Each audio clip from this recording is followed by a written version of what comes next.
بسم اللہ الرحمن الرحیم۔ خواجہ صاحب میری بات غور سے سن لو، جو تم چاہتے تھے وہ تم نے عثمان ڈار کو گن پوائنٹ پہ رکھ کر اپنے مقاصد کو پورا کیا ہے۔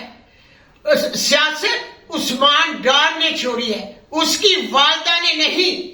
اب تیرا مقابلہ میں کروں گی سیاست میں، اور میرا چیلنج ہے تمہیں کہ تم میدان میں آؤ اور دیکھو کہ تمہارے شیر کا میں کیا اثر کرتی ہوں۔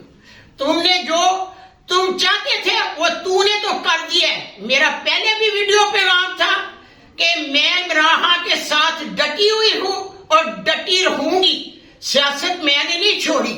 اب میدان میں آؤ تو دیکھو کیا ہوتا ہے۔